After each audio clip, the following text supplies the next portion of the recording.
కార్యక్రమంలో భాగంగా పత్తిపాక స్కూల్లో మనకు స్వాతంత్ర్యం వచ్చి 79 సంవత్సరాలు అయినందున 79 మొక్కలు యూత్ ఆధ్వర్యంలో నాటడం జరిగింది. ఈ నాటిన ప్రతి ఒక్క మొక్కకి కూడా నీరు పోసి సంరక్షించవలసిందిగా తెలుపుతున్నాము. ఈ మొక్కలను నాటవలసిన బాధ్యత ప్రతి ఒక్క పౌరుని బాధ్యతగా తీసుకోవాలి.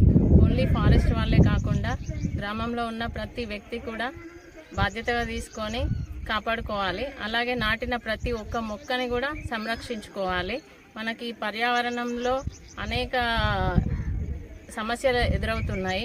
అయితే అకాల వర్షాలు లేకపోతే అతి ఎండలు ఇలాంటివి లేకుండా మనం మొక్కలు నాటి వాటిని సంరక్షించుకోవాల్సిందిగా అందరికీ కోరుతున్నాం.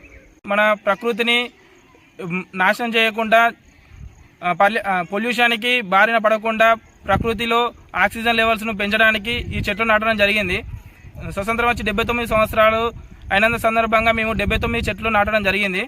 ఇలానే మా యూత్ను ఆదర్శంగా తీసుకొని ప్రతి యువకులు మరియు జెడ్పీహెచ్ఎస్ హై స్కూళ్ళు, ప్రైమరీ స్కూళ్ళు, కాలేజీలు మరియు వివిధ ప్రజలు అందరూ చెట్లు నాటి చెట్లను పెంపొందిస్తే మన వాతావరణం కూడా కాలుష్యం కాకుండా ఉంటుంది. వర్షాలు అకాలంలో టైంకు పడి మన ప్రకృతి కూడా బాగుంటుంది. ఈరోజు మా యువశక్తి యూత్ వెల్ఫేర్ అసోసియేషన్ ఆధ్వర్యంలో మొక్కలు నాటడం చాలా సంతోషంగా ఉంది.